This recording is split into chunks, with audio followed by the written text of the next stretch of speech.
Hello friends, welcome to my YouTube channels that is Indian Penal Code 1860. Today we will discuss second lectures on the topic offenses relating to marriage.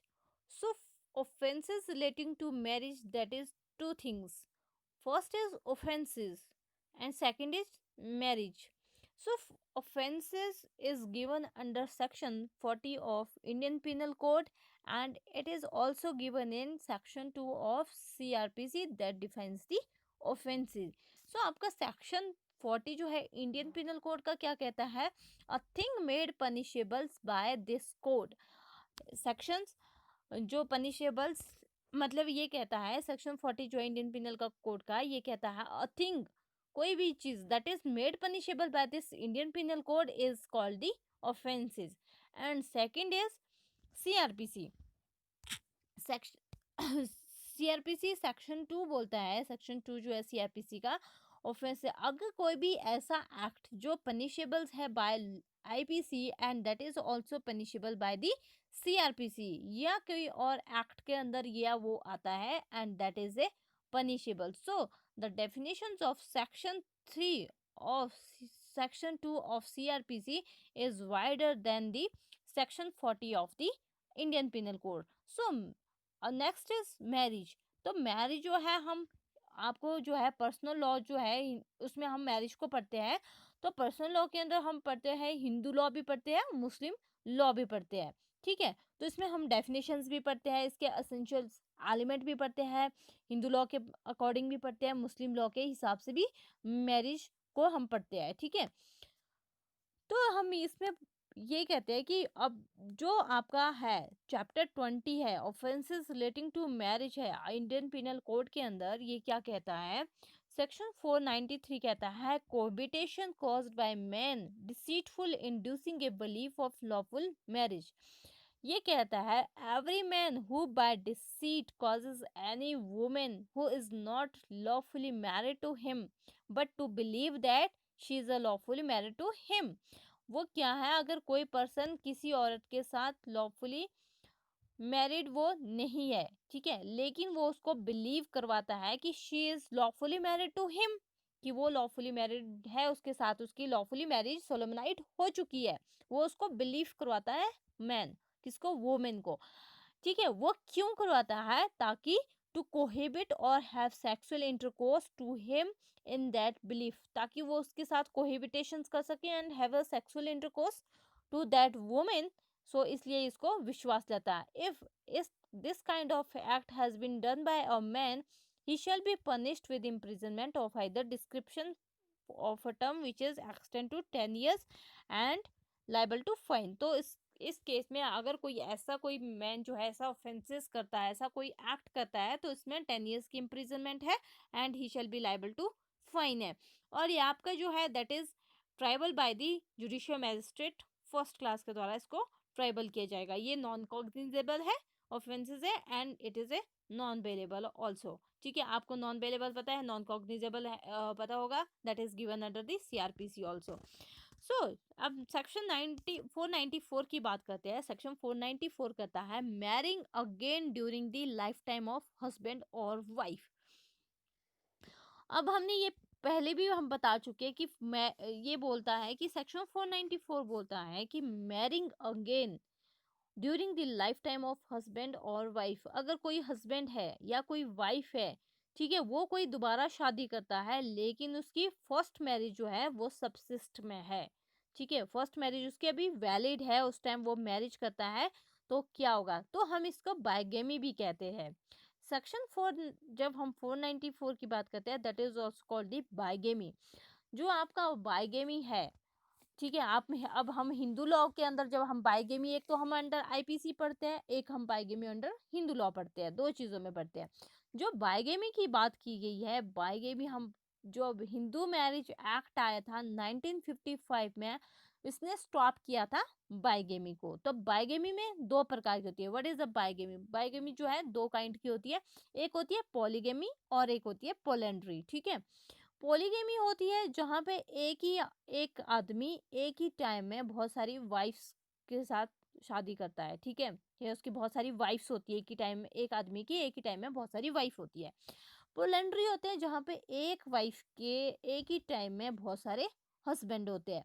लेकिन जब section 90 Hindu marriage act का 1955 आया था, उसने abolish किया था दोनों को।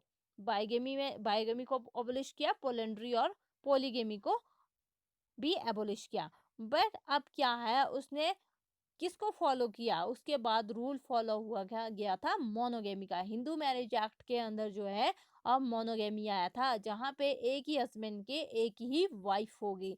That rule has been followed by this act, Hindu marriage act 1955।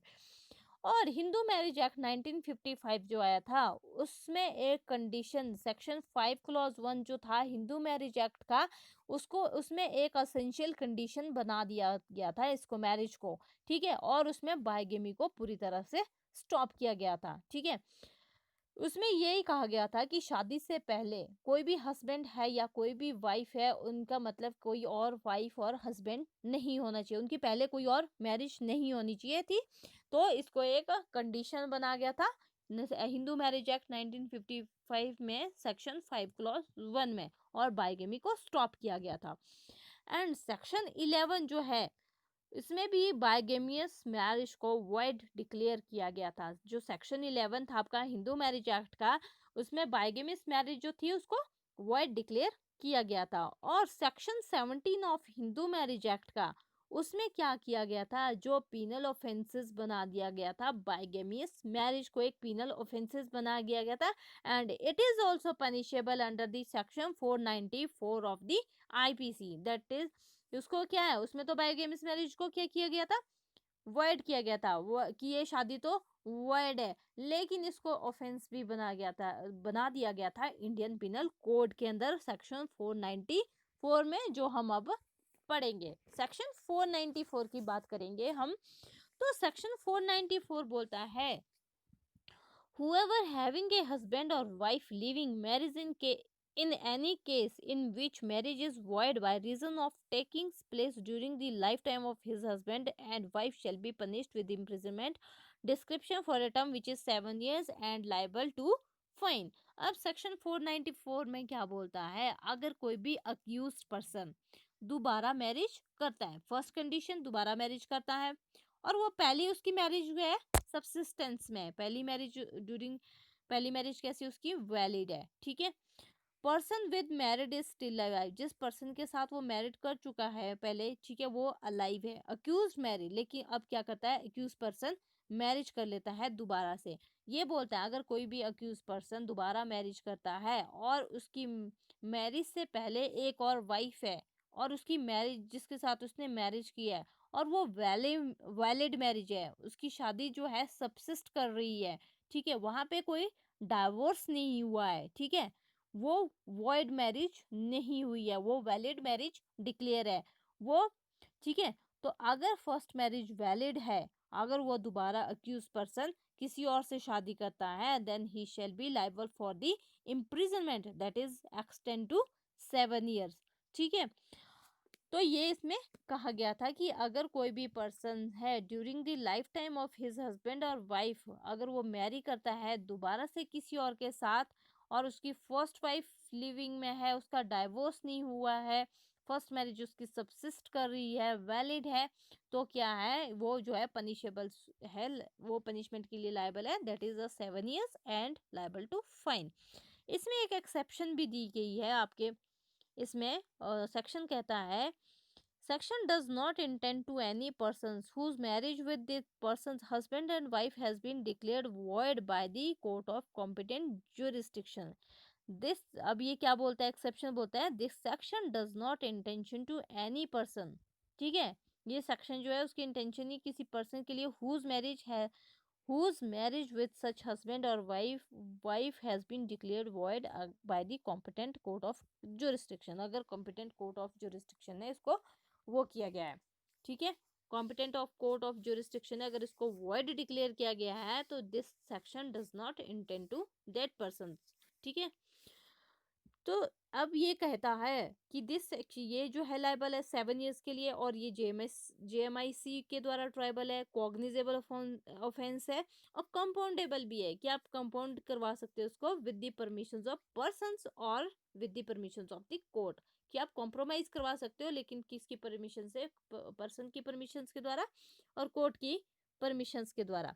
लेकिन अगर आपको कंप्लेंट इसमें फाइल करनी है, सेक्शन, अगर आपको मान लो ऐसा कोई ऑफेंसेस आता है उसके अगेंस्ट आपको कहीं भी कंप्लेंट फाइल करनी है, तो आप कहाँ कंप्लेंट, कहाँ प्रोसीजर कहाँ है कंप्लेंट फाइल करने का, that is given under section 198 of the CrPC में आपको कंप्लेंट करने का प्रोसीजर दिया गया है। लेकिन प्रोसीजर कौन करेगा, उसमें कंप्लेंट फाइल कौन करेगा? तो ये आपको सेक्शन 198 में इसका प्रोसीजर दिया गया है। अब यह है कि दो, आपको क्या है, टू थिंग्स प्रूव करनी पड़ती है, दो कंडीशन ऐसी है जो यहाँ पे प्रोसिक्यूशन प्रूव करता है अगेंस्ट अक्यूज के। अगर आपको अक्यूज की पहली मैरिज, अगर कोई भी आपको क्या है कि उसकी पहली मैरिज वॉइड बतानी है कि इसकी पहली मैरिज कैसी है, वैलिड है, तो दो कंडीशंस है यहाँ पे जो प्रोसिक्यूशन को प्रूव करनी पड़ती है अगेंस्ट अक्यूज्ड के। फर्स्ट है कि वैलिडिटी ऑफ फर्स्ट मैरिज, कि आप अक्यूज के क्या क्या बता सकते हो कि उसकी जो पहली मैरिज है वो कैसी है, वैलिड है। और सेकंड बता सकते हो सोलोमनाइज्ड ऑफ द सेकंड मैरिज, कि उसकी जो सेकंड मैरिज है वो कैसी क्या है, सोलोमनाइज्ड है। अब सोलोमनाइज्ड वर्ड की बात करते हैं, that solemnized word has been given under section 70 of the Hindu marriage act में, आपका सेक्शन 17 में सोलोमनाइज्ड वर्ड दिया गया है। तो सोलोमनाइज्ड क्या बोलता है, सोलोमनाइज्ड बात करता है सेक्शन हिंदू मैरिज एक्ट 1955 जो है, जहाँ पे essential rite and ceremony according to शास्त्रिक एंड कस्टमरी फुलफिल हो रहे हो, ठीक है, उसको हम सोलमनाइज्ड बोलते हैं कि आपकी जो सेकंड मैरिज है वो फुलफिल हुई है, क्योंकि उसके जितने भी शास्त्रीय या कस्टमरी राइट्स और सेरेमनी थी वो जो है फुलफिल हो गई है, तो दैट मैरिज हैज बीन सोलमनाइज्ड। तो ये दो चीजें हैं जो प्रोसिक्यूशन को अक्यूज्ड के अगेंस्ट प्रूव करनी पड़ती है। अब हम पढ़ते हैं कि अक्यूज्ड के पास क्या डिफेंस है। अक्यूज के पास अगर एक्सेप्शन है, एक्सेप्शन मतलब क्या डिफेंस ले सकता है अक्यूज, तो एक्सेप्शन ऑफ सेक्शन 94 में क्या क्या डिफेंस ले सकता है कि first marriage is null and void, कि उसकी पहली मैरिज है वो क्या है, नल है और वॉइड है, ये वो डिफेंस ले सकता है अक्यूज अगर उसने दूसरी शादी की है, ठीक है। नॉट सीन फॉर 7 ईयर्स, कि उसकी वाइफ और वो दोनों अलग हो गए थे और वो 7 साल से उन्होंने एक दूसरे को देखा नहीं, वो 7 साल से वो गायब है उसकी wife. Live separately for 7 years, या वो 7 साल से अलग रह रहे हैं, ठीक है। Inform the first marriage to other party, सबसे, तो क्या है अगर मान लो वो सेकंड मैरिज करता है उससे पहले उसको फर्स्ट मैरिज के बारे में इन्फॉर्म करना पड़ेगा सेकंड पार्टी को, जिसके साथ वो दोबारा शादी करने जा रहा है उसको पहले मैरिज के बारे में इन्फॉर्म करने पड़ेगा कि मेरी ये पहले मैरिज हो चुकी है। तो that is exception under given the 494। ये आपके एक्सेप्शन है, चार इसमें एसेंशियल इंग्रेडिएंट दिए गए हैं कि जहाँ पे अक्यूज ऑलरेडी मैरिड करता है पर्सन के साथ, मैरिज जो होगी आपकी वैलिड मैरिज होगी फर्स्ट मैरिज, और जहाँ पर्सन ने मैरिड किया है जो वाइफ है that is still life and accused has married again another person. So there are the four essential ingredient and there are the four exception under that, कि first marriage accuse person defence लेगा कि first marriage उसकी नलवाइड करा देगा, और उस second ये लेगा कि मैंने उसको 7 साल से उसको देखा तक नहीं है, वो 7 साल से वो इकट्ठे नहीं रह रहे हैं। और क्या बोल सकता है कि वो अगर जब सेकंड मैरिज करने जा रहा है तो उसके बारे में उसको फर्स्ट मैरिज के बारे में उसको पहले ही अपनी वाइफ को इन्फॉर्म करना पड़ेगा सेकंड वाली को कि मेरी पहले से मैरिज सबसिस्ट हो गई है, ठीक है। तो ये आपका सेक्शन 494 था। लेकिन इसमें एग्रीव्ड पर्सन जो है, एग्रीव्ड पर्सन क्या करेगा, एग्रीव्ड पर्सन के पास क्या राइट है, तो एग्रीव्ड पर्सन जो है इसमें डाइवोर्स ले सकता है, ठीक है। अगर वाइफ को लगता है कि ऐसा कोई इशू आ रहा है, ऐसा कोई ऑफेंसेस हो रहा है, तो वो क्या रेमेडी है, वो डाइवोर्स ले सकती है, इंजंक्शन के लिए सूट फाइल कर सकती है, डेक्लेरेटरी सूट फाइल कर सकती है section 34 of specific relief act में, ताकि वो कोर्ट से मैरिज को नल एंड वॉइड करा सके। नेक्स्ट है कि पटिशन फॉर मेंटेनेंस के लिए वो केस भी फाइल कर सकती है, मेंटेनेंस के लिए वो केस फाइल कर सकती है कि मुझे मेंटेनेंस लगाया जा सके. So section 494 is complete. There are the several cases under that has been given. बहुत सारे केसेस भी इसमें दिए गए हुए हैं, तो आप इसको पढ़ सकते हैं केसेस को. नेक्स्ट है आपका सेक्शन 495. सेक्शन 495 बोलता है same offences with concealment of former marriage from person with whom subsequent marriage is contracted. तो ये बोलता है whoever commit the offences defined in the last preceding section have concealed from the person to whom the subsequent marriage is contracted the fact of the former marriage shall be punished with the imprisonment that is at 10 years and liable to fine. इसमें कहा गया है कि अगर कोई भी person, अब आपको बोला है whoever commit the offenses, जो आपके लास्ट प्रोसीडिंग सेक्शन में ऑफेंसेस कमिट हुआ है, ठीक है, जहां पे पर्सन जो है कंसील करता है अपनी मैरिज को, ठीक है, वो नहीं बताता है कि उसका डाइवोर्स हुआ है या उसने वो क्या करता है फ्रॉडुलेंटली सेकंड मैरिज कर देता है, वो फर्स्ट मैरिज को छुपाता है, कंसील करता है, उसकी फर्स्ट वाइफ लाइव है, ठीक है, तो उस केस में उसका ना, अगर कोई भी हस्बैंड जो है वो मैरिज करता है जहां उसकी फर्स्ट वाइफ लाइव है और वो जो है फ्रॉडुलेंटली सेकंड मैरिज करता है और सेकंड मैरिज और फर्स्ट मैरिज को वो कंसील करता है, इन that case he shall be liable for the punishment that is 10 years and liable to fine, and this offense is non cognizable, bailable and judicial. It has been triable by the judicial magistrate first class and non compoundables. ठीक है, this offenses is non compoundable offenses. So next बात करते हैं हम section 496 की. 496 बोलता है marriage ceremony fraudulently gone through without lawful marriage. अब सेक्शन 496 की बात करता है कि marriage ceremony fraudulently gone through without lawful marriage. अब फर्स्ट ये बोलते हैं whoever dishonestly or with a fraudulently intention go through the ceremony of being married knowing that he is not being lawfully married then he shall be punished of either description for a term which is extend to 7 years and liable to fine. तो section 496 क्या बोलता है? 496 बोलता है whoever, whoever मतलब कोई भी person, mail है चाहे फीमेल है, यहाँ पे मेल है मैक्सिमम.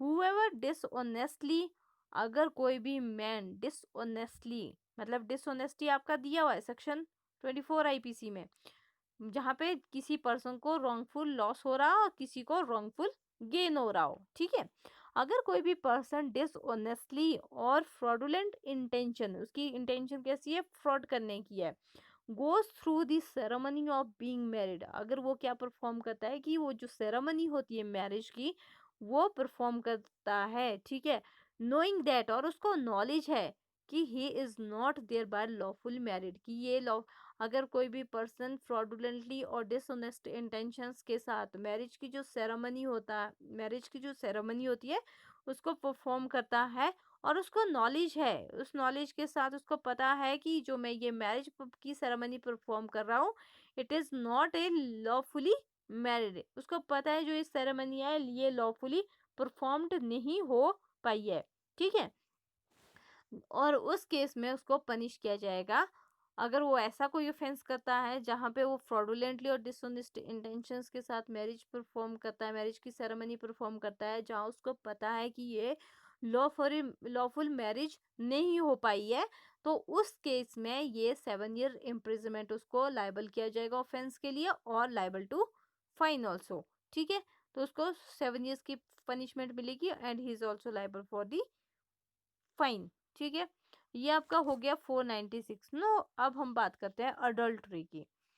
अडल्ट्री की बात करते हैं तो अडल्ट्री बोलता है whoever has sexual intercourse with a person who is and whom he knows or reason to believe that to be a wife of another person without the consent and convenience of that person, ठीक है, या that man have a sexual intercourse not amounting to offense of rape is guilty of offense of adultery and shall be liable for the punishment. That is a term which may be extended to 5 years, 5 years.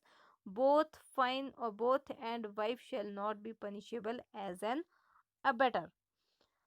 अब हम बात करते हैं इसकी section 497 की।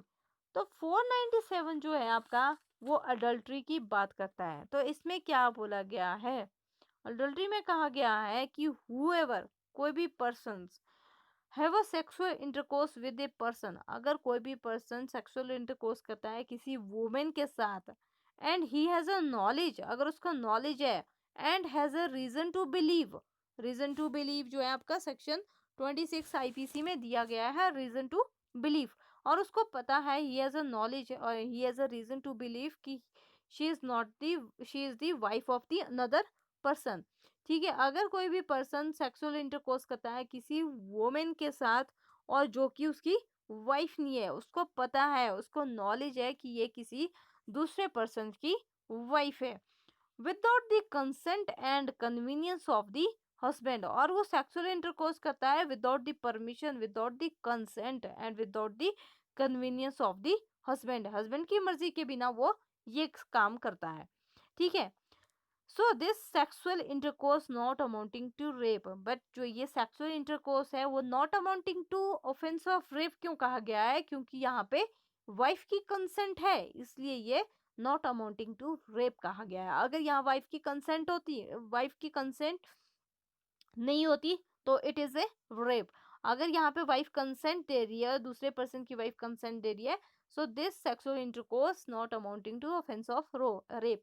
So this kind of offenses which is done by a man with the a wife of another persons and without the consent of that persons, he has done a sexual intercourse with the woman, so in that case he shall be punished for the imprisonment, that is a 5 year and fine and both, तो उसको 5 साल की सजा दी गई है।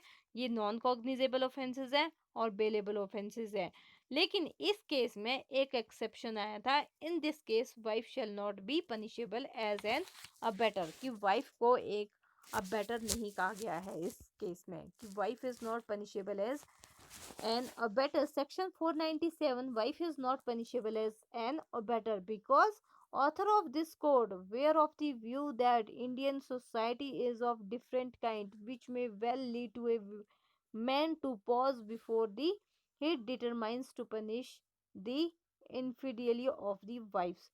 So, but the reason given by the author of this code not punishable the wife has been criticized, where woman has abetted adultery she should be punished like a woman।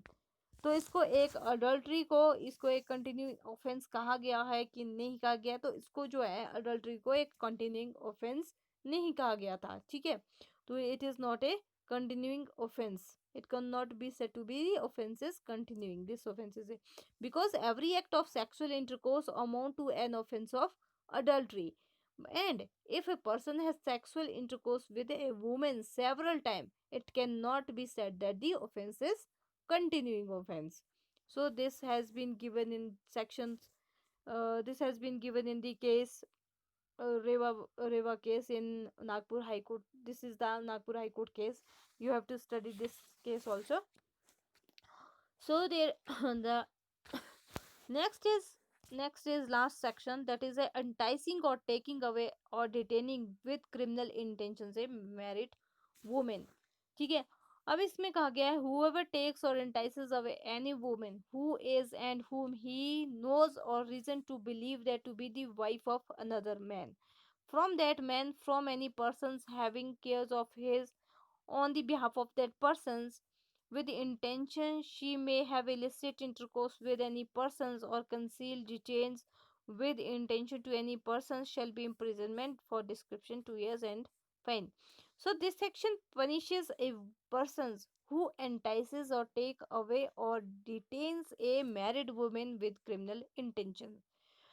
अब इसमें क्या कहा गया है कि एक तो वुमेन है, वुमेन जो है वो वाइफ है किसी अदर पर्सन की, पहला एसेंशियल्स कि वुमेन जो है किसी दूसरे की वाइफ है। ठीक है, वाइफ जो है वो उस हस्बैंड की केयर के अंडर है, उस हस्बैंड की मतलब उसके ऊपर प्रोटेक्शन है, उस वो हस्बैंड की केयर के अंदर है, जो वाइफ है उसको हस्बैंड की केयर है उसके बिहाफ पे।